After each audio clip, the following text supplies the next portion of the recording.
Oke, kuliah kita terakhir itu sampai membahas kecekungan grafik.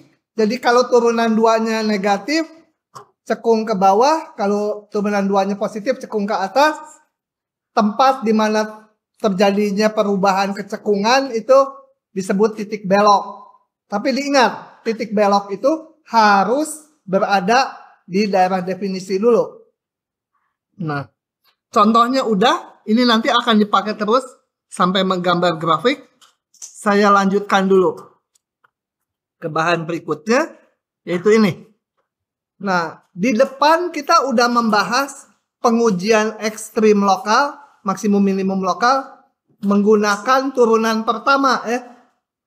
Jadi dicari titik ujung, titik stasioner, titik singular, kemudian ditandai di garis bilangan, diperiksa perubahan tanda Y aksennya.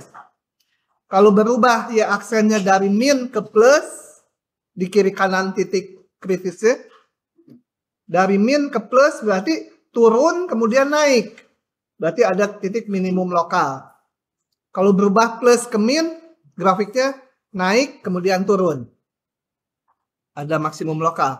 Nah, yang di halaman ini ada cara lain untuk menguji titik ekstrim lokal. Cuma yang ini biasanya nggak saya anjurkan. Kenapa? Karena pengujian ini hanya bisa dipakai untuk titik stasioner aja. Titik ujung sama titik singular nggak bisa pakai ini. Kalau pakai uji perubahan tanda turunan pertama itu untuk semua titiknya. Tapi ini saya berikan aja karena di bukunya ada. Jadi ceritanya gini. Misalkan C ini titik stasioner dari fungsi F. Artinya yang turunannya 0 ya. Dicari dulu. Kemudian kita hitung turunan 2-nya. Setelah itu turunan 2 ini kita hitung di titik stasioner yang udah didapat. Nah, kalau nilai turunan 2-nya kecil 0, maka C ini titik maksimum lokal. Kalau besar 0, dia minimum lokal gitu ya. Kita nggak akan membuktikannya. Oke. Nah, contohnya satu aja. Jadi ini terbatas hanya untuk titik stasioner aja. Saya nggak terlalu suka pakai ini. Oke. Tentukan semua titik ekstrim lokal dari fungsi ini. Kita lihat aja. Jadi langkahnya, saya hitung dulu titik stasionernya yang turunannya 0. Jadi kita turunkan, ini di depan udah pernah diturunkan jadi langsung aja. Nih turunannya adalah ini setelah disederhanakan. Turunan kedua kapan 0? Ini kita faktorkan X kali X min 4. Jadi X-nya 0, X-nya 4. X-nya 2 jangan ya. Nggak masuk daerah definisi. Jadi titik stasionernya ini. Titik singularnya nggak boleh X sama dengan 2. Meskipun di 2 nggak punya turunan. Tapi 2 dari awal nggak masuk daerah definisi. Jadi nggak digolongkan sebagai titik singular. Titik ujung. Oh, nggak ada titik ujung nih. Nah, dapat titik stasioner, pakai uji turunan kedua itu, kita hitung turunan keduanya. Turunan keduanya kalau dihitung, percaya aja dapatnya ini. Gitu ya. Harus percaya pada yang kelihatan. Baru bisa percaya sama yang nggak kelihatan. Gitu ya. Udah setelah itu hitung di tiap titik stasioner ini nilai turunan 2-nya. Kalau saya hitung masukkan X 0 ke sini dapat min 1. Nah, kalau kecil 0 ini jadi titik maksimum lokal. Satu lagi titik X sama 4 masukkan ke sini. Dapatlah X sama 4 titik dia dapatnya lebih besar 0. Turunan 2-nya jadi dia titik minimum lokal. Nah, cuma gitu saja. Nggak manjur Karena kalau ada titik singular atau titik ujung ini belum mengcover semuanya. Kalau saya nggak pernah menggunakan ini. Bohong ya, barusan digunakan. Bilangnya nggak pernah. Oke, lanjut. Soal-soal. Ini soal-soalnya saya akan bahas beberapa saja karena banyak. Ada yang beririsan dengan kuliah sebelumnya, ada yang tidak. Jadi nanti videonya kalian bisa saling lihat. Jadi lengkap gitu ya. Oke. Ada yang sama pembahasannya, ada yang enggak. Ini banyak tuh sampai sini. Kalau ngebahas soal-soal tuh panjang. Oke, kita lihat dulu. Soal nomor 1 mas saya lewat aja ya. Titik ekstrim biasalah. Cari titik kritisnya, semua periksa tanda turunan. Ya. Saya mulai nomor 2. Enggak deh. Nanti dulu. Supaya lengkap dengan kelas yang sebelah, saya mulai tadi saya di kelas sebelah membahas nomor 2 dan 3. Jadi sekarang saya nomor 4. Tadi di sana nggak dibahas.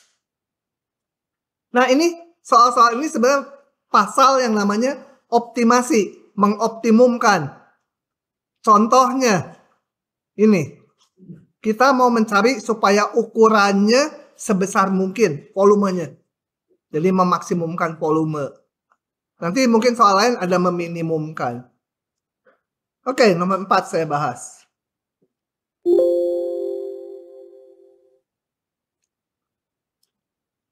Nah, nggak ada soalnya di sini.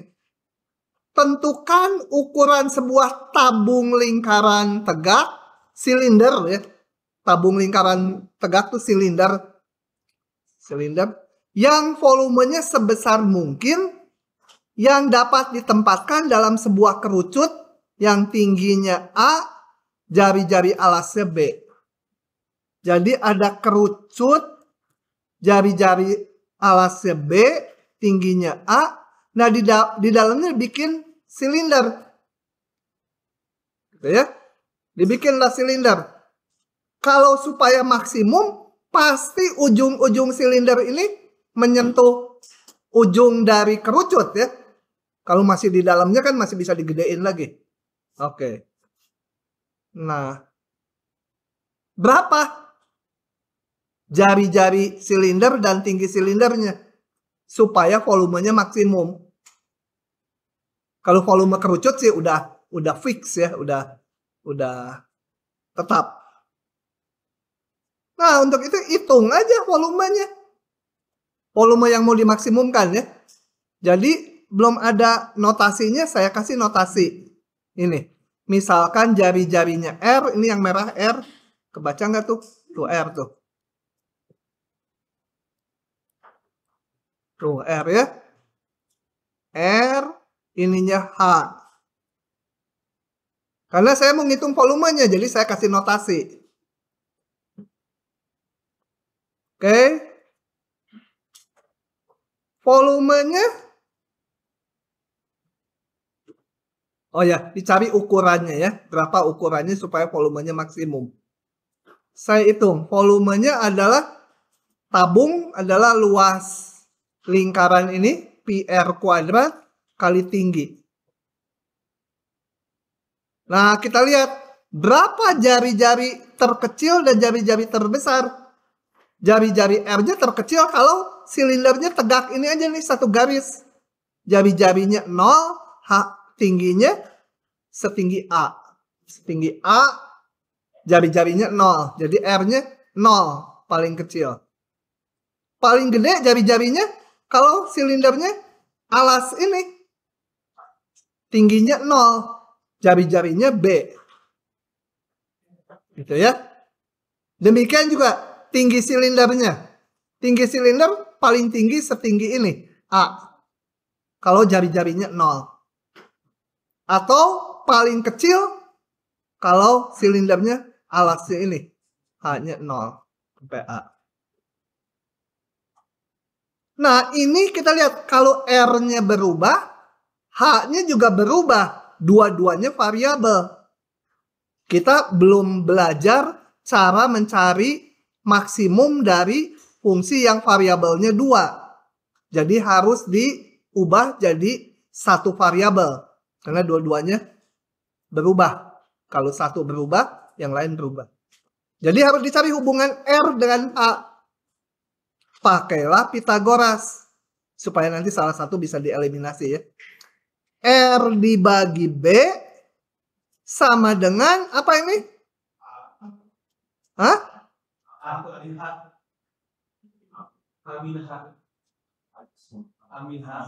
Amin H. Ini Amin H ya, karena seluruhnya A, ini tingginya H. Dibagi A itu. Oke. R segitiga ini yang kita lihat, segitiga ini. Segitiga ini rumusnya R dibagi bawah sama dengan A min H dibagi seluruhnya. Jadi R bisa kita nyatakan dalam ini. Boleh juga H dinyatakan dalam R, terserah. Pokoknya ini salah satu harus dieliminasi. Nah, saya eliminasi R-nya.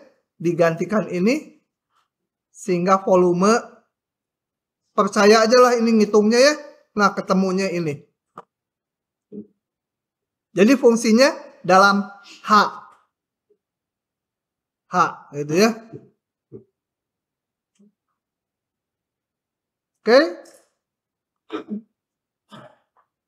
Titik ujung kita hanya ngelihat yang H-nya aja, yang H, yang R-nya kan udah dieliminasi. Ujungnya ini.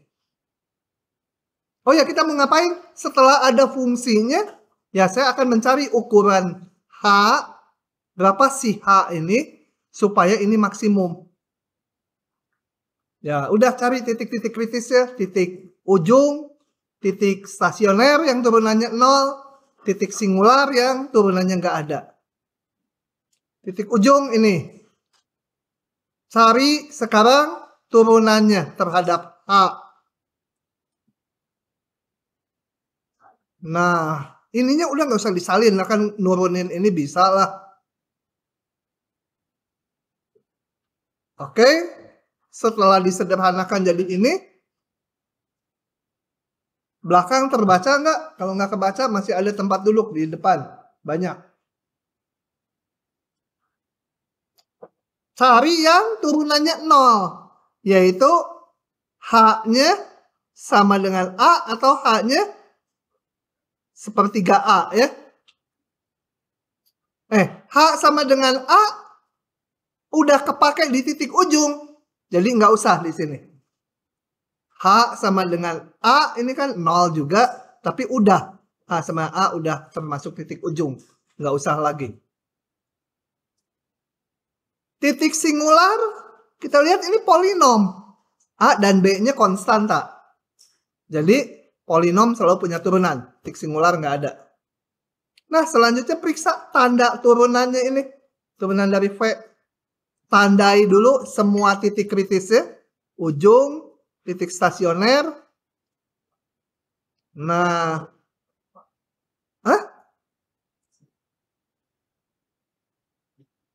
Tinggal masukkan aja titik di sini.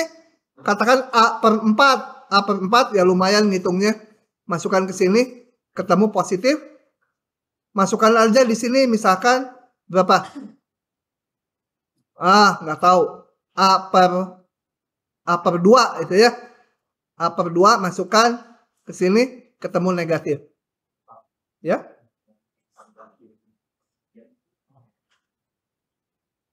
Nol itu kamu kacamatanya kurang ukurannya.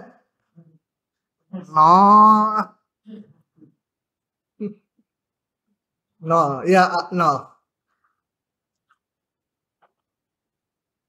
Oke, dengan demikian ini titik apa? Maksimum lokal ya. Tapi kita bukan mau mencari yang maksimum lokal, nyarinya supaya maksimum global. Jadi di sini saya dapat ini maksimum lokal. Tuh udah bandel, ini T0. Gimana mendapatkan maksimum globalnya? Sebenarnya kalau di masalah real seperti ini kan bisa dicoba realnya. Kalau cuma dapat satu titik maksimum lokal, pasti jadi maksimum global. Kalau mau penjelasan lebih formalnya, lebih benarnya kita lihat gini. Ini saya punya gambar grafik H, fungsinya H ya, terhadap volume. Kita lihat, di A/3, dia maksimum lokal. Karena apa ini? Turunannya positif, naik grafiknya, kemudian turun. Jadi grafiknya akan naik, kemudian turun. Ya nggak tahu di ujung-ujung berapa nilainya belum dihitung, tapi yang pasti naik, kemudian turun. Oh, nggak boleh lancip kan punya turunannya. Turunannya 0 di A/3. Jadi saya gambarnya salah. Nah, ini naik gitu ya, harus punya turunan di A/3-nya. Turun. Jelek bolpennya. Nah, kita lihat sepanjang ini apa ini? A ya. Sumbu H, sumbunya sumbu H. Sumbu H. Nah, fungsinya naik, turun. Ini maksimum lokal menjadi maksimum global, betul? Karena di kiri kanannya udah turun terus nih, turun. Itu penjelasan formalnya. Kalau sebenarnya nanti tiap kali soal gini, kalau cuma dapat satu, pasti jadi global. Kenapa? Karena yang global itu termasuk di lokal. Gitu ya. Yang rada bahaya kalau ininya nggak ada batasnya. Ya. Kalau nggak ada batasnya, belum tentu yang lokal jadi global. Contoh saya gambarin, kalau saya punya seperti ini. Ini maksimum lokal, minimum lokal, terus ininya terbuka. Ini maksimum lokal, nggak jadi maksimum global, karena ini naik terus. Maksimum globalnya nggak ada. Minimum globalnya juga nggak ada. Jadi meskipun maksimum lokalnya 1, nggak jadi global. Kalau intervalnya nggak tertutup. Ya. Cuma kalau masalah real, pasti ininya terbatas. Tertutup. Ya. Ya, begitu. Jadi kalau bingung menjelaskannya yang ini, kalau cuma 1, dia juga maksimum global. Gitu. Tulis aja nanti kalau di ujian ya, sudah dijelaskan bila intervalnya tertutup kayak gini dan hanya ada satu titik maksimum lokal, maka dia maksimum global. Itu ditulis aja supaya yang ngoreksi belum tentu saya. Jadi kalau dosen lain ngoreksi, oh ini teorinya udah diberikan itu gitu di kuliah. Kalau enggak nanti ada dosen yang bisa nyoret itu dari mana? Nah, sudah dijelaskan di kuliah atau digambar kayak tadi grafiknya, naik, turun. Oke? Tadi saya di FMIPA ngasih contohnya 3. FTI kan lebih pintar, contohnya 2 aja ya. Tapi nanti bisa videonya saya upload dua-duanya di kedua kelas. Jadi yang lain solusinya nanti lihat dari kelas 1 lagi. Oke? Masih ada yang nyalin? Sudah? Sok, salin dulu. Nyalinnya jangan bagus-bagus tulisannya. Apalagi yang cewek-cewek tulisannya jangan bagus-bagus. Nanti catatannya dipinjam cowok kalau bagus. Oh, gitu aja. Ya, kalau ada yang mau pinjam, nih pinjam. Oh, nggak kebaca tulisan dokter gitu. Saya bahas yang mana ya? Oh, tadi saya ngebahas banyak. 1, 2. Aduh, ini rumit ngitungnya. Saya males. Saya mundur aja. Nomor 2 atau 3 pilih. Mau 2 atau 3? Oh, 3 mirip yang di depan. Si Adeline itu yang habis tamasya, kemudian mau pulang rumah. Kita baca dulu soalnya. Anton berada di perahu dayung 2 km dari titik terdekat B pada sebuah pantai. Jadi si Anton ada di tengah laut. Anggap aja posisinya titik semua ya. Nah, Anton, ini yang biru ini laut, berada 2 km dari pantai. Pantainya dianggap lurus. Oke, 2 km. Ia melihat rumahnya yang terletak di pantai 6 km dari titik B. Nih. Ini rumahnya R. Ini 6 km, ini 2 km. Sedang terbakar. Jadi warnanya merah. Api melulu. Bila Anton dapat mendayung dengan laju sekian, mendayung lambat dia. Tapi kalau lari lumayan cepat. 10 kilo per jam. Lumayan lah. Nah, jogging ini mah. Tentukan jalur yang harus diambilnya supaya secepat mungkin sampai rumah. Jadi ini nanti T sebagai fungsi posisi. Karena posisi geraknya harus kemana nih? Supaya T-nya waktunya minimum.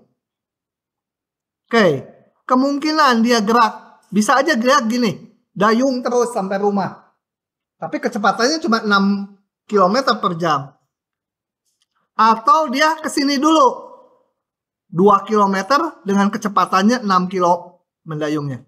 Kemudian lari dengan kecepatan 10 km per jam.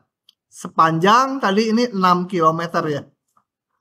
Jaraknya berapa ke rumah? 6 km. Bisa juga dia gini. Kesini dulu ah. Gitu. Baru saya kesini kan boleh. Tapi nggak akan minimum waktunya ya. Tentunya nggak akan minimum. Atau kayak James Bond gitu. Yang lagi naik speedboat gitu. Di laut. Loncat ke darat gitu. Dia kesini. Kelebihan loncat dulu sini balik lagi. Ini juga nggak akan minimum. Nah, yang mana yang minimum? Pasti antara saat ini atau setengah-setengah ya.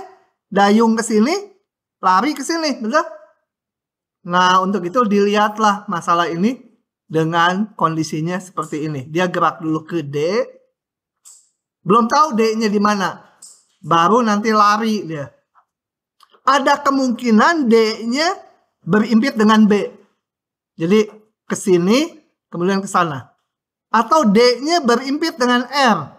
Jadi dayung semua. Nah, kita tentukan posisi D supaya waktunya minimum. Tadi ini udah diketahui jaraknya 2 ya.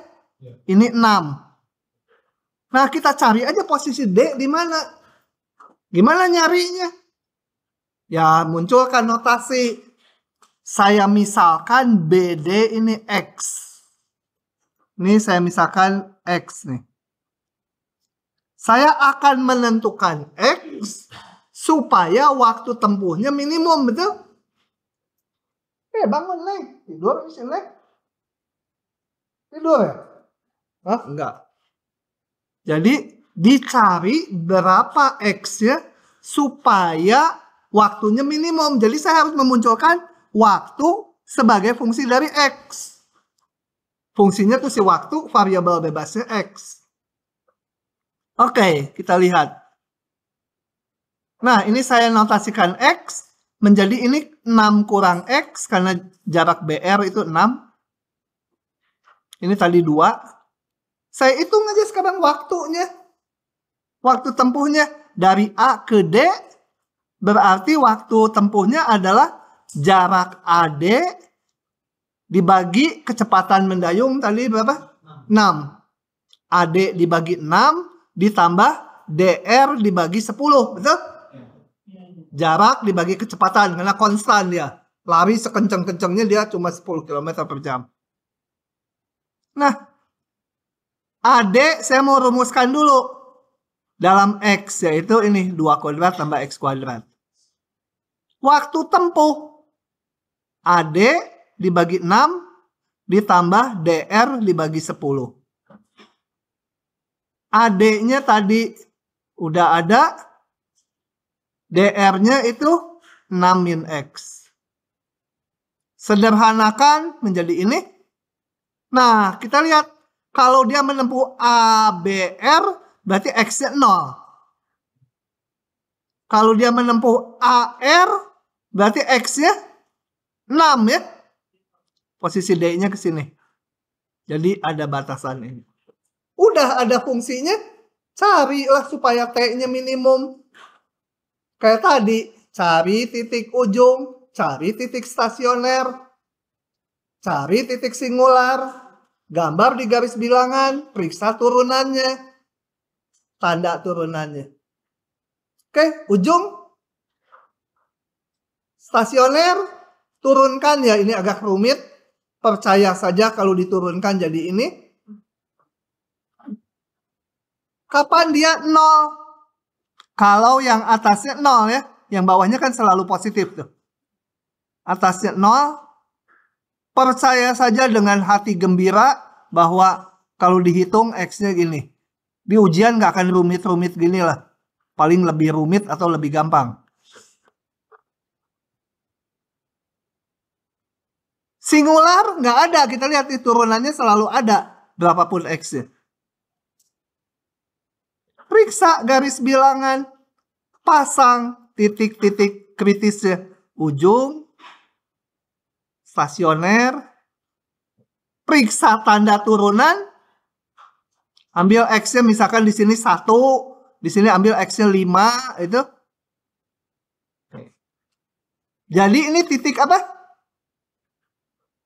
Minimum, karena ini turunannya negatif, berarti fungsi T-nya di sini turun dari 0 sampai 3/2, kemudian naik. Dan dia menjadi, kalau di ujian supaya yakin nggak disalahin pengkoreksi, gambar aja 0, ini T, ini, ini T, ini apa? X ya. T fungsi X. Di 3/2, dia naik, turun, kemudian naik sampai ujung. Ujungnya nggak kita hitung. Jadi gambarnya ilustrasi aja itu. Bisa aja terjadi gini, yang di sini lebih rendah juga mungkin. Pokoknya di sini minimum lokal, dan dia menjadi minimum global. Nah, jadi kita harus ambil jarak BD 3/2 km. Ya, keburu habis rumahnya kebakaran gara-gara ngitung kalkulus dulu ya. Hah? Mendingan dari awal dikira-kira aja ya.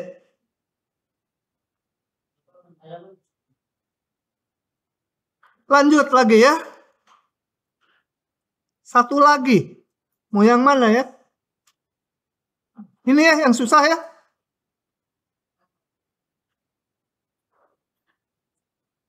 Ini nanti ada dari rekaman yang tadi pagi.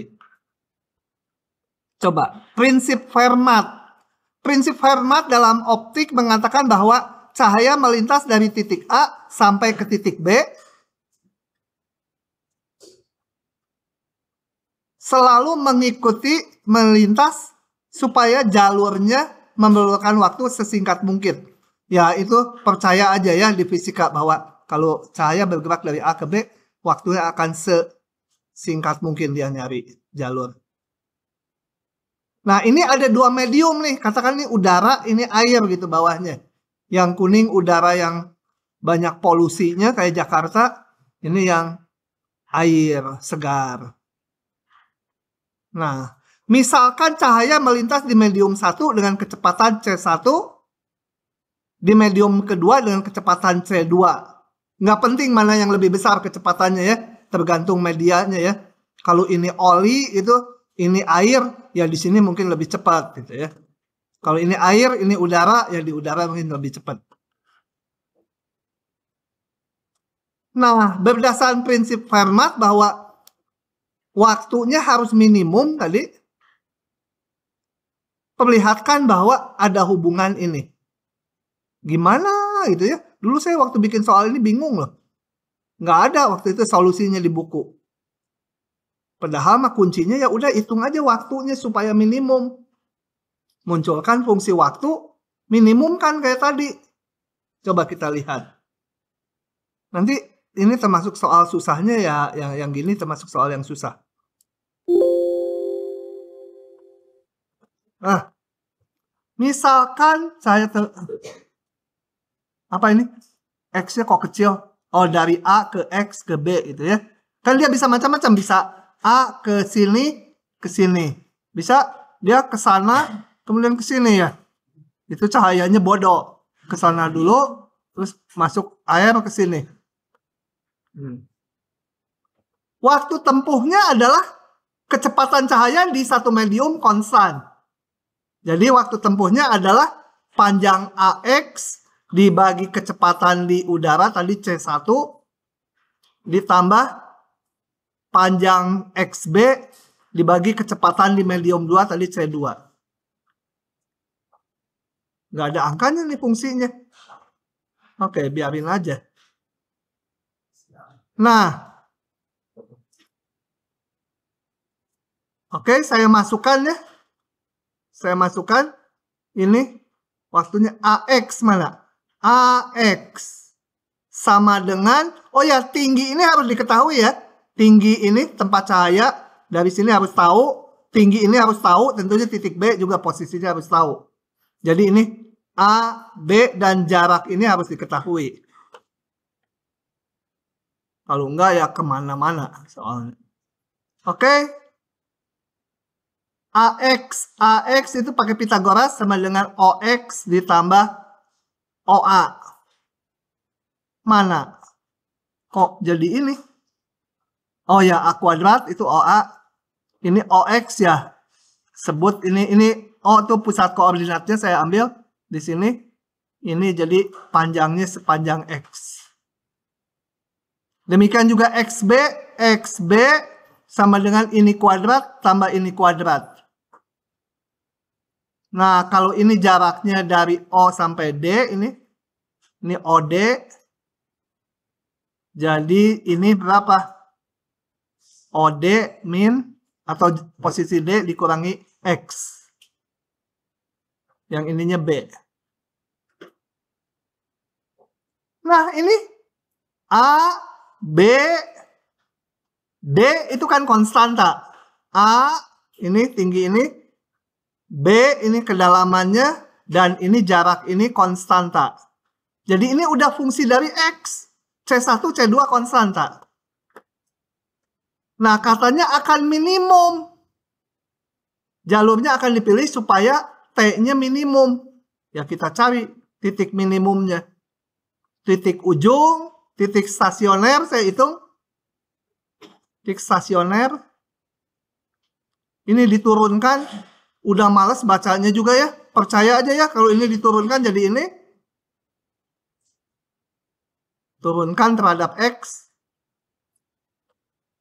Sederhanakan. Kenapa bisa jadi sin alfa? X. Ini kan X itu. Dibagi ini.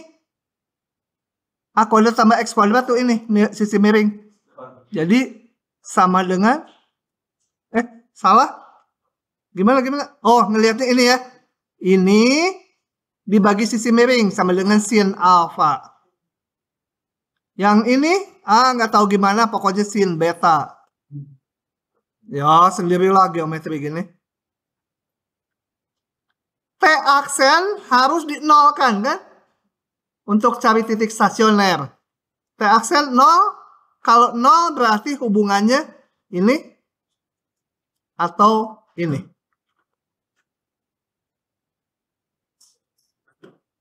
Nah, tunjukkan titik ini adalah titik minimum. Gimana nunjukannya? Ya digambar lagi. Di sini nggak saya hitung. Tanda dari T aksen. Langsung aja nih. Tunjukkan gimana nih nunjukannya. Tanya sama profesor ya. Kalau enggak nanya si eval. Jadi nanti harus memenuhi ini. Sebenarnya titik stasionernya 1. Nanti kalau diperiksa dia minimum, jadi minimum global. Jadi harus memenuhi ini. Cuma di sini susahnya nggak diberikan angkanya. Jadi kerja dengan simbol itu kan menyusahkan. Oke, gitu. Inti soal ini mah sebenarnya udah ada fungsinya, ya dicari titik minimumnya. Ya. Ini kalau diperiksa di ujung-ujung nggak akan minimum. Oh ya, yang paling gampang daripada memeriksa tanda turunan, lebih gampang kayaknya diperiksa nilai fungsinya ya. Nilai fungsinya di 0, di D, dan ini susah. T-nya berapa? Nggak tahu, tanya profesor aja. Oke. Mikir dulu, nanti kalau nggak bisa juga saya kasih. Malas ngitungnya sekarang. Oke, begitu dengan angkanya. Tapi yang penting kalian memahami langkah logikanya. Lanjut, sekarang kita ini udah semakin gila. Asimptotnya juga miring.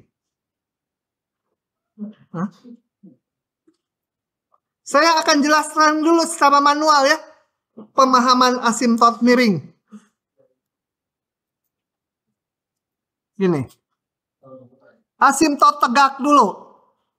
Atau datar dulu. Kalau asimptot datar bentuknya Y sama dengan sesuatu kan? Y sama dengan P gitu ya. Ini setinggi P. Itu asimptot datar artinya apa? Grafiknya kalau mungkin yang ke kanan itu bisa juga ada asimptot datar yang ke kiri. Gitu. Ini Q. Y sama dengan Q juga asimptot datar. Jadi caranya kita di sini menghitung limit X menuju tak hingga dari fx. Asimptot datar ini juga ngitung limit X menuju tak hingga, min tak hingga dari fx. Hasilnya berbentuk nanti Y sama dengan hasil limitnya. Ada juga asimptot tegak. Asimptot tegak. Bisa seperti ini. Bisa juga hanya sepotong itu asimptot tegak. Ini asimptot tegak, tapi yang kesininya mungkin punya nilai nggak apa-apa. Tapi bentuknya kalau asimptot tegak itu X sama dengan sesuatu, betul? Ya, ini nih asimptot tegak tuh yang ini yang tegaknya. X sama dengan sebuah konstanta. Nah, kalau asimptot miring, tegak datar udah UTS lagi. Itu adalah sebuah garis miring Y sama dengan garis lurus tapi yang didekati oleh fungsi kalau dia bergerak ke kanan terus atau ke kiri terus. Jadi kenapa Bangor? Jadi ini asimptot miring tuh ini misalkan gini. Ini Y sama dengan fx. Makin ke kanan makin didekati itu. Nah, ini maka garis lurus yang didekati itu disebut asimptot miring. Ke kirinya bisa aja asimptot miringnya berbeda. Jadi si grafik biru bisa aja ke kirinya seperti ini. Nah, asimptot miringnya beda. Ini garis yang biru. Gitu ya. Jadi ciri-ciri asimptot miring tuh gini.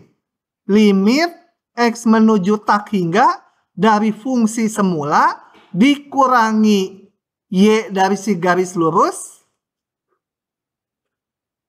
Kalau ke kanan terus X-nya menuju tak hingga praktis 0. Artinya jarak Y antara fungsi semula dengan Y yang garis lurus ini hampir berimpit. Nah, ini dinamakan Y sama dengan ini asimptot miring.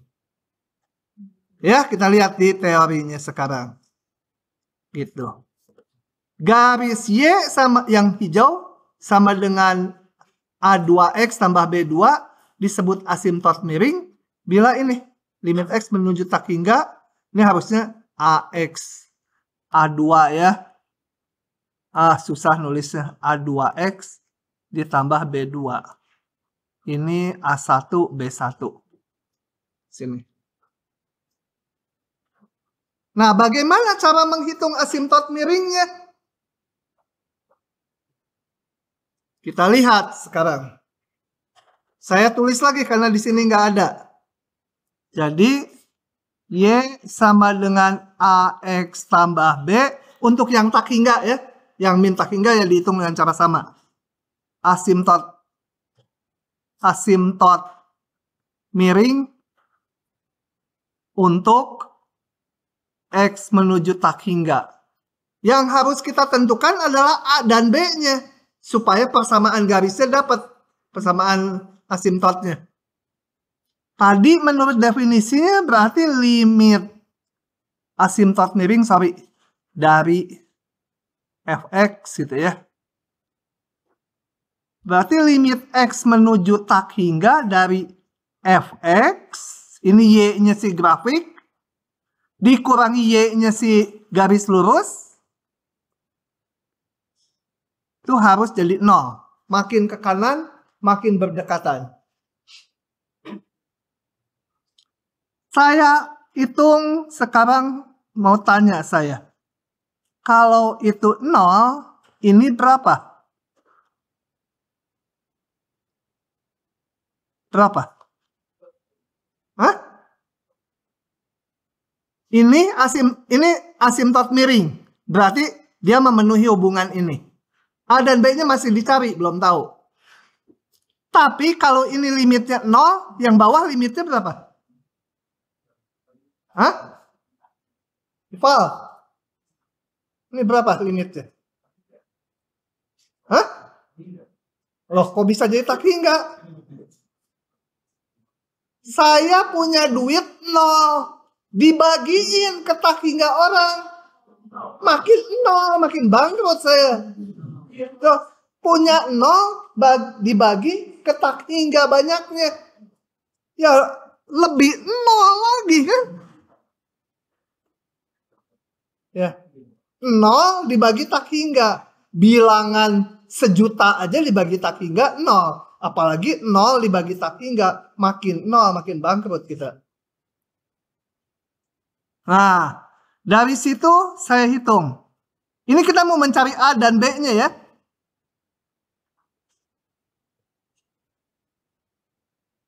Limit X menuju tak hingga. AX dibagi X tinggal A. B per X. Ini berapa? Hah? 0 bilangan dibagi tak hingga. Ini A, betul? Jadi saya punya limit X menuju tak hingga dari fx per X sama dengan ini dipindah ke kanan A. Jadi cara ngitung A-nya demikian. Yaitu hitung limit fx dibagi X. Ketemulah A-nya. Kalau ketemu ininya hasilnya tak hingga, ya asimtot miringnya nggak ada. Nggak ada tak hingga X ditambah B itu kan garis lurus. Kalau A-nya 0, ketemu A-nya 0 gitu setelah dihitung ini. Dia juga nggak jadi asimtot miring. Kalau ini 0 kan, dia bukan asimtot miring. Jadi A-nya nggak boleh 0. Limit ini nggak boleh 0 dan nggak boleh tak hingga. Kalau 0 atau tak hingga, nggak ada asimtot miringnya. Mencari B-nya gimana? Nah, A-nya kan udah ketemu. Sekarang saya balik lagi dari sini. Dari sini nih. Kecilin dikit ya, supaya bisa kelihatan semua. Dari sini, A-nya udah ketemu, yaitu tadi dari limit ini. Saya tulis ulang. Fx minus AX minus B sama dengan 0. Jadi, limit X menuju tak hingga Fx dikurang Ax. Yang ini limit dari B sama dengan B sendiri kan? Konstanta dia. Limitnya sama dengan B, saya pindah ke kanan. Jadi untuk mendapatkan B-nya saya hitung ini. A-nya udah tadi dihitung di sini. Dapat B-nya. Nah, penjelasan ini lupa nggak apa-apa. Prosedurnya aja nih. Mau disalin silakan.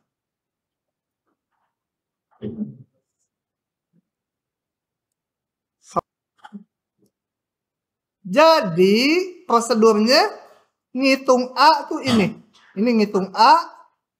Kalau ketemu 0 atau tak hingga, udah nggak usah dilanjutkan ngitung B. Asimtot miringnya nggak ada. Kalau ketemu berhingga nilai, kita lanjutkan dengan menghitung limit ini. Ini B-nya. Kalau B-nya ketemu 0, boleh. Dia asimtot miring. Contohnya Y sama dengan 2X. A-nya 2, B-nya 0. Nggak apa-apa, Y sama 2X garis miring. B-nya boleh 0, tapi B-nya harus berhingga. Nggak boleh. Y sama dengan AX tambah B, B-nya tak hingga itu. Ya nggak jadi asimtot miring juga. Kita lihat contoh.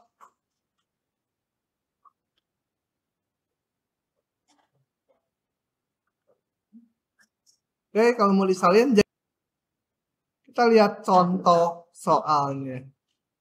Oh ya, untuk X menuju min tak hingga, juga kita hitung cari A dan B-nya, caranya seperti ini ya. Nah, pertanyaan saya, banyaknya asimtot miring paling banyak berapa? 2. Ini udah kelihatan 2 ya. Mungkin nggak asimtot miringnya cuma 1? Mungkin. Limit X menuju tak hingga dan min tak hingga ketemu A dan B yang sama. Mungkin aja. Mungkin nggak asimtot miringnya nggak ada?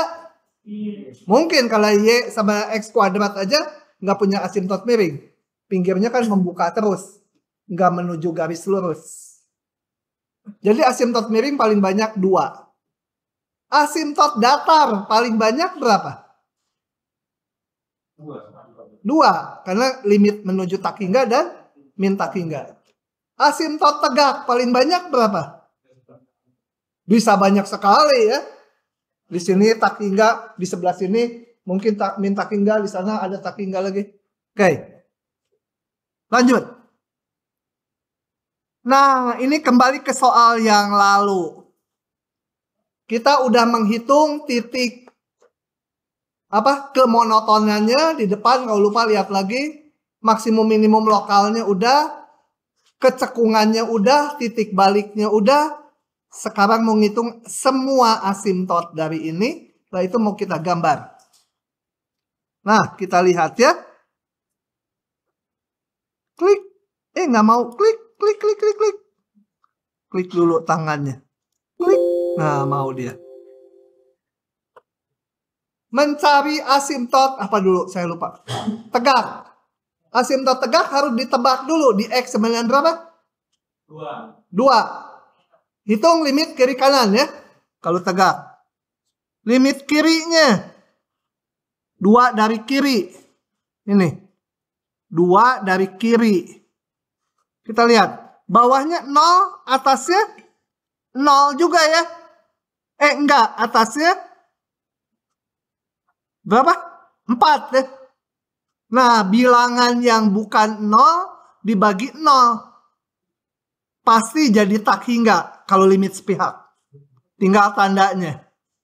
Masukkan aja kalian di sini tandanya. Kita lihat ini pembilangnya tuh definite positif. B kuadrat min 4AC-nya negatif. Diskriminannya negatif.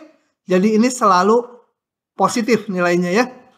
Karena koefisien ininya positif. Jadi ini definite positif. Nggak usah diperiksa lagi, ini selalu positif. Sekarang kalau 2 dari kiri, masukkan aja 1,9. Ini negatif, betul? Jadi min tak hingga. Limit kanannya Kalian periksa ini selalu positif. Ini 0, tapi kalau dari kanan dia positif. Jadi ini. Nah, ini menghasilkan asimtot tegak, ini juga menghasilkan asimtot tegak. Gitu ya, dari kedua sisi dia asimtot tegak. Asimtot datar. Gampang, ngitung limit X menuju tak hingga. Pakai apa? Menuju tak hingga, bagi dengan pangkat tertinggi ya. Dapatnya tak hingga. Ini 1, 0, 0 dibagi 0. Jadi bilangan dibagi 0. Tak hingga ya. Limit tak hingga. Kalau sebagai nilai bilangan ya nggak ada. Tapi sebagai limit, kalau bilangannya nggak 0 dibagi 0, ya plus tak hingga. Tandanya harus diperiksa ya. Bisa plus, bisa min. Jadi ini bukan asimtot datar. Menuju min tak hingga kalau dihitung dapatnya ini. Oh, asimtot datar nggak ada. Asimtot miring yang barusan. Kita hitung dulu untuk menuju tak hingga. Jadi tadi menghitung fx apa? Prosedurnya dibagi x. Hitung fx dibagi x. Untuk menuju tak hingga dulu. Fx dibagi x, ini dibagi x. Jadi bawahnya dikalikan x lagi. X kuadrat min 2x. Dibagi pangkat tertinggi atas bawah. Ketemu 1. Nah ini A-nya. Calon asimtot miring. Karena B-nya belum dihitung. Kalau nanti B-nya dapatnya tak hingga. Ya nggak jadi asimtot miring. Hitung B-nya tadi gimana? Lupa. Yaitu hitung ini. Fx dikurangi Ax. Fx dikurangi 1 kali X. Kurangi Ax. Masukkan. Samakan penyebut. Setelah disederhanakan ketemu ini. X menuju tak hingga dapatnya 0. B-nya 0. Boleh. Jadi Y sama dengan 1X ditambah 0 asimtot miring.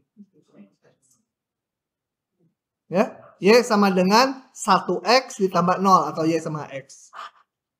Untuk menuju tak hingga untuk yang ke kanan. Kemudian untuk yang ke kiri. Hitung lagi X menuju min tak hingga dari Fx bagi X. Ketemunya 1 juga. A-nya lagi ini. B-nya kita cari. Fx min Ax. Ketemunya 0 lagi. Jadi untuk ke arah kiri asimtot miringnya sama. Y sama dengan X. Begitu. Perbagian mah gampang ya. Kalau udah ujian disatukan. Nah kalian kalau nggak sering latihan pada lupa nanti. Kerasa waktunya nggak cukup. Jadi harus sering latihan supaya cepet gitu ya ngerjain soal. Selesai asimtot. Berikutnya kita akan menggambar grafik fungsi ini. Karena kita udah ngitung berbagai macam informasinya. Lanjut? Lanjut ya. Sekarang kita akan menggambar grafik. Untuk menggambar grafik itu langkah-langkahnya sebagai berikut. Tentunya dari definisi fungsi harus tahu. Meskipun mungkin nggak disebutkan secara eksplisit di jawabannya, tapi waktu menggambar ya harus tahu. Kemudian kalau bisa, kalau enggak ya lewat aja yang langkah 2. Perpotongan dengan sumbu X dan sumbu Y. Potong sumbu X berarti Y-nya dinolkan. Potong sumbu Y berarti X-nya dinolkan. Kemudian kesimetrian, kalau dia simetri, kalau nggak kelihatan simetri, lewat aja juga langkah ini. Kemudian cari kemonotonan dan ekstrim lokal. Itu barengan ya dengan memeriksa tanda dari F aksen. Periksa kecekungannya dan titik baliknya. Semua asimptot gambar. Kecap aja kita jalanin terhadap contoh ini ya. Nah, gambar grafik ini. Saya nggak akan ngitung lagi dari depan, nanti butuh 2 jam. Kemonotonan apa kan udah, jadi langsung jadi tuing, langsung dipakai. Di depan sudah dihitung F monoton naik di sini, turun di sini. Dan dari kemonotonan itu ketahuan langsung dari tanda F aksennya, titik maksimum lokal dan titik minimum lokalnya. Kalau lupa, klik aja gini, balik lagi slide yang di depan tuh. Kemonotonan, cari turunannya dibuat 0, tandai, periksa F aksen. Dari sini, maka kemonotonannya diperoleh dan maksimum minimum lokalnya juga diperoleh. Nggak diulangi lagi. Nah, tapi dari sini kita udah bisa menggambar grafiknya sepotong dulu. Gini, ini maksimum lokal di 0,-2. Jadi kalau X-nya 0, ini Y-nya -2 kalau dihitung. Jadi ini titik 0-2, ini yang merah ini. Titik maksimum lokal. Kemudian waktu X-nya 4, masukkan ke sini, Y-nya dapat 6. 4,6 ini. Dia minimum lokal. Rada terbalik ya di kepala. Masa ini minimum lebih gede dari maksimum? Ya nggak apa-apa, namanya juga lokal. Gubernur Jawa Barat gitu dengan gubernur Jawa Tengah, meskipun luasnya beda areanya, tapi bisa aja yang satu lebih pintar dari yang lain gitu ya. Kok jadi gubernur nanti ditangkap lagi. Namanya juga lokal. Nah, kemudian kita lihat naik di min tak hingga sampai 0. Dari min tak hingga dari kiri sampai 0. Dari kiri sampai 0, ini saya perbesar.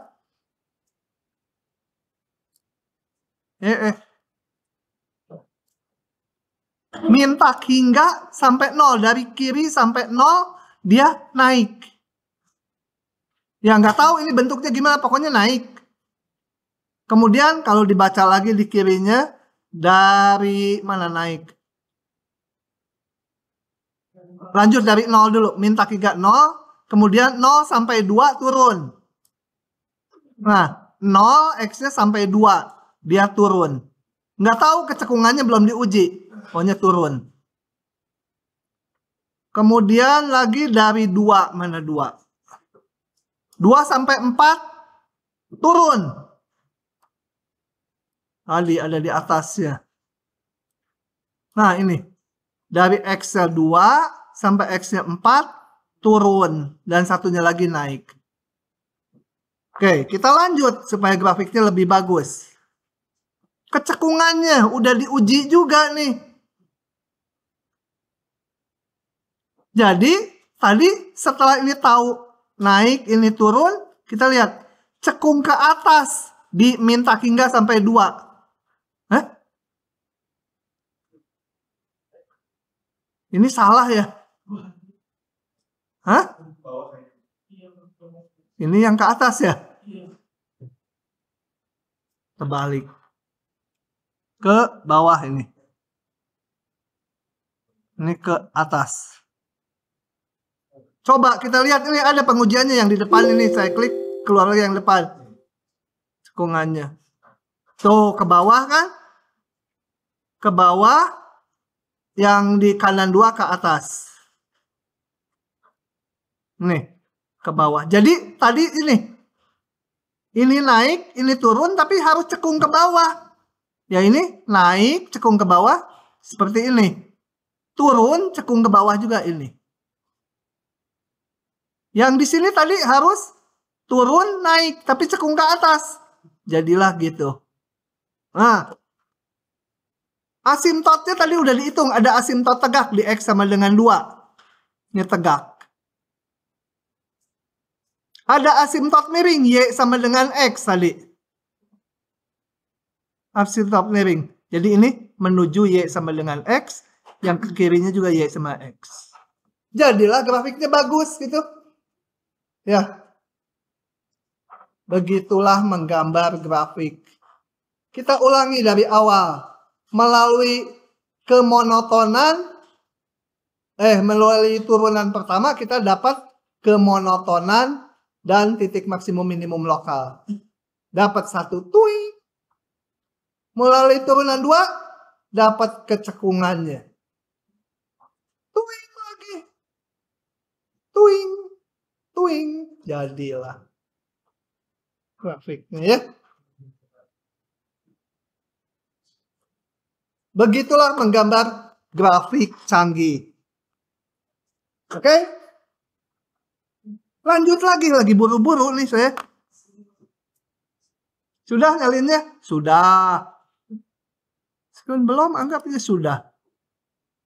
Kok dikali? Ya, kali. Lanjut lagi. Ini latihan buat kalian. Saya akan bahas nomor 2. Nomor 2. Kalau jamnya udah segini tuh saya mulai resah. Kayak cacing kepanasan. Tapi enggak lah. Kita bisa sampai 37 gitu. Nanti kalau travelnya udah kelewat, kalian tanggung jawab. Harus sediain helikopter. Nah, coba kita lihat. Contoh. Gambar sebuah fungsi. Ini sih nggak pakai rincian kayak tadi, tapi udah dikasih datanya. Yang gini biasanya nggak keluar di ujian, karena ngoreksinya nanti bisa mati dosennya ngoreksi yang gini. Karena jawabannya bisa macam-macam. Saya akan jalankan manual.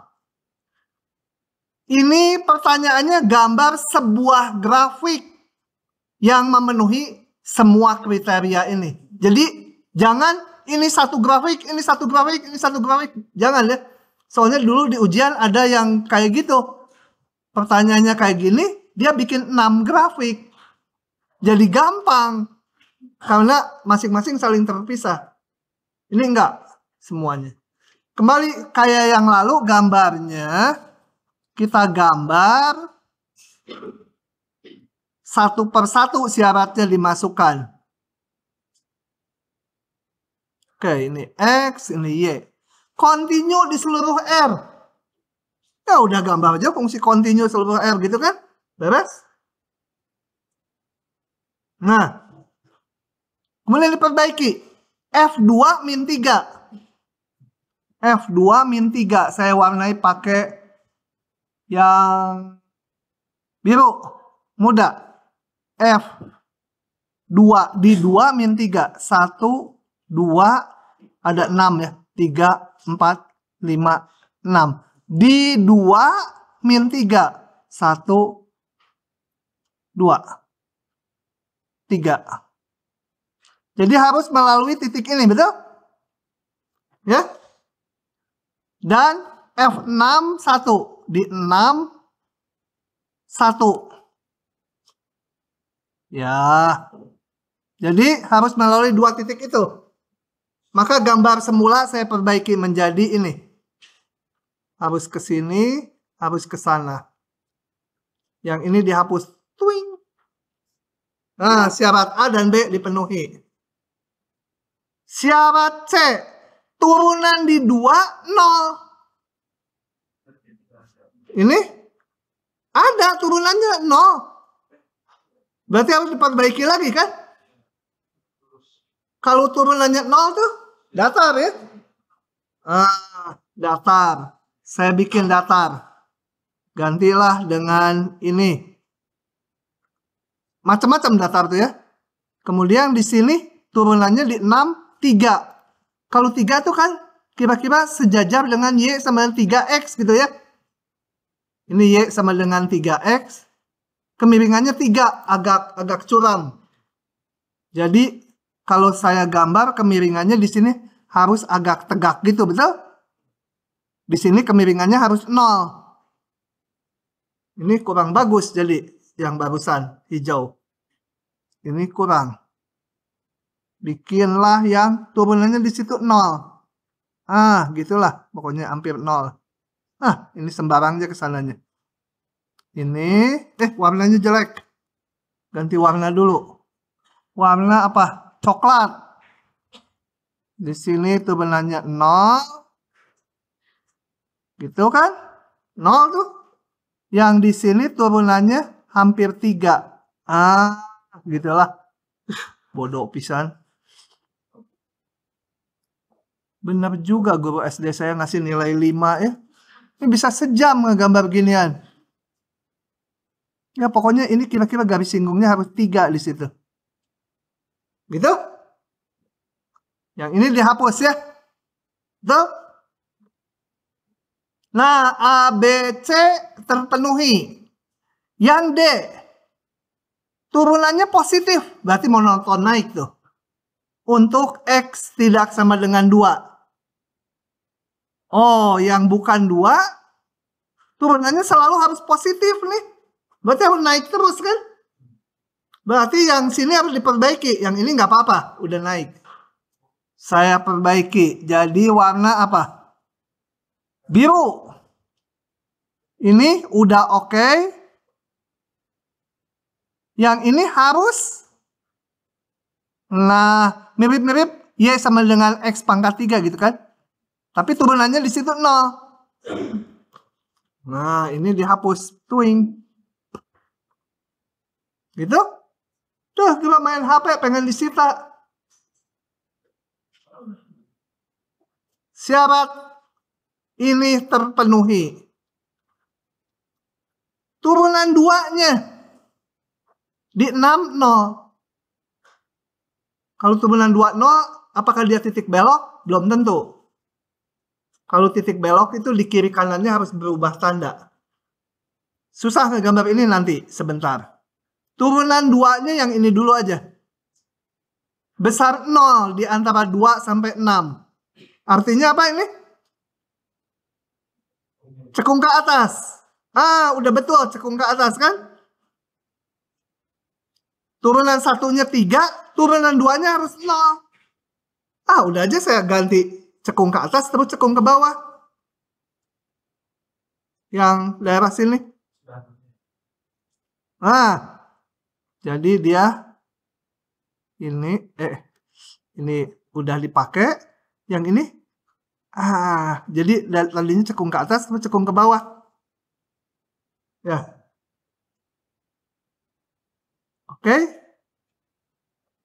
Jadi kalau diperiksa tandanya ini 6, tanda F double aksen, di sini cekung ke atas tuh apa?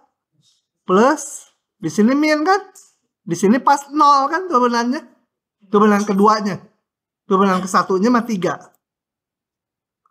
Udah, syarat masuk syarat F. X besar 0. Ini udah. Turunannya kecil 0, cekung ke bawah. Beres. Bingung? Syukur. Begitulah. Kalau lupa nanti dilihat videonya karena ini tahap demi tahap. Kalau saya harus ngulangi lama. Pak, tadi kan untuk yang poin D itu jadinya karena aksen F yang bisa pada 0, makanya tadinya bentuk yang ke bawah jadi bentuk ke atas. Karena harus naik terus. Tapi setelah pilih duanya itu jadi ke bawah itu dari mana, Pak? Belum tahu sampai saat itu. Bikin aja yang mana. Yang penting dari dua akarnya itu cukup kecekungannya belum tahu sampai D itu. Positif. Waktu saya bikin, kebetulan ini cocok yang E. Ya udah, itu. Kalau sebenarnya syarat dua kaki itu nggak ada ya, Pak? Nggak ada sebelumnya, ya. Oke, begitu.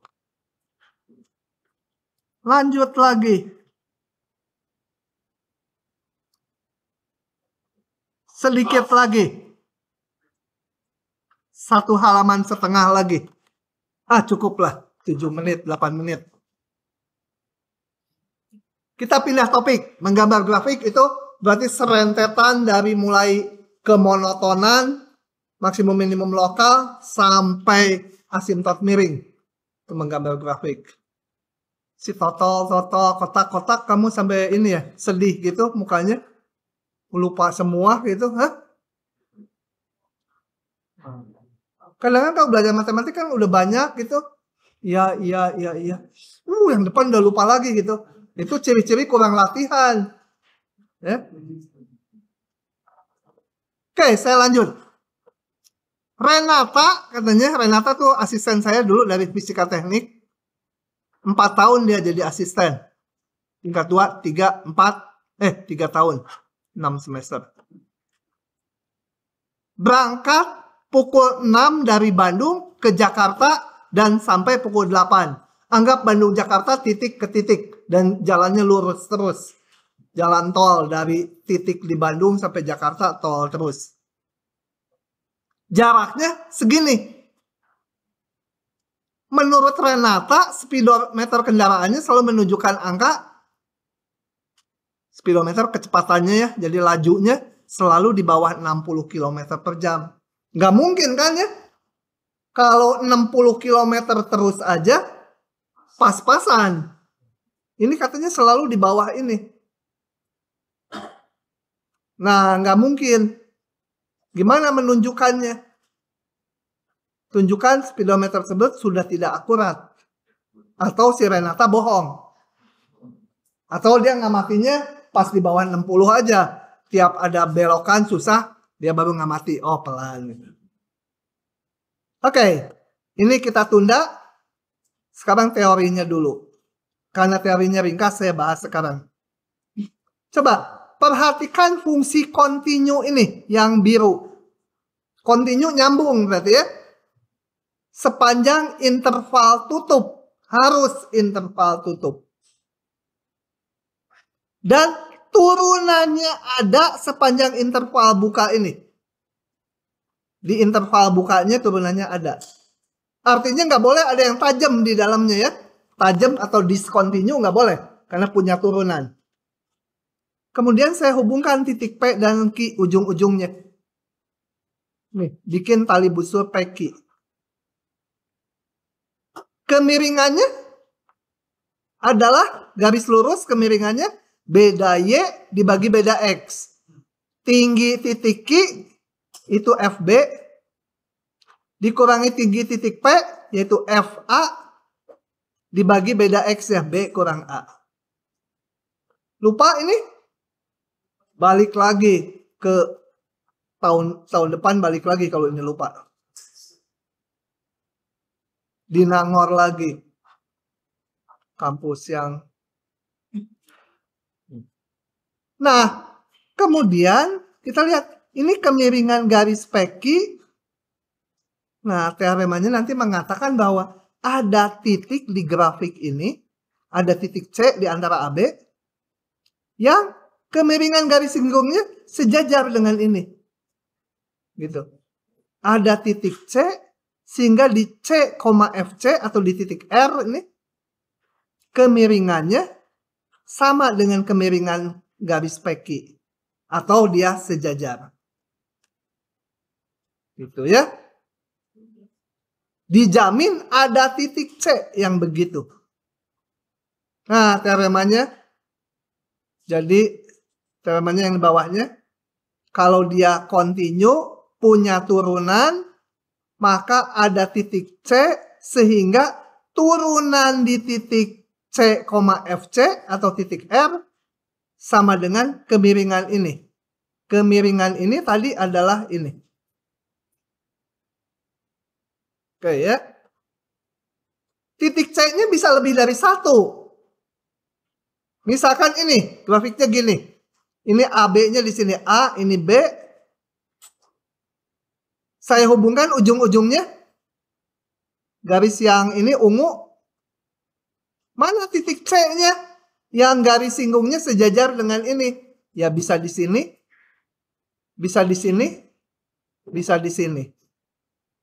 Ya, jadi ada 3 titik C-nya di situ. Nah, kalau syarat continue-nya dilanggar, ada nggak titik C-nya? Di sini nggak ada. Tapi perlu diingat bahwa kalau syaratnya, premisnya dilanggar, kesimpulannya masih mungkin ada ya. Pokoknya nggak dijamin. Kalau syaratnya dilanggar, kesimpulannya bisa iya, bisa tidak. Di sini premisnya, kekontinuannya dilanggar, ternyata nggak ada yang garis singgungnya sejajar dengan yang menghubungkan ujung-ujung. Tapi di lain fungsi yang lain mungkin bisa ada itu ya, meskipun nggak kontinu. Kalau turunannya nggak ada, kayak ini tajam di sini, maka yang titik C yang garis singgungnya sejajar ini juga nggak ada. Jadi kalau kontinunya dilanggar atau turunannya dilanggar, kesimpulannya bisa nggak ada. Itu namanya cara menilai rata-rata. Nah, sampai situ dulu soal-soalnya, menyusul besok online. Nanti saya umumkan jam persisnya ya.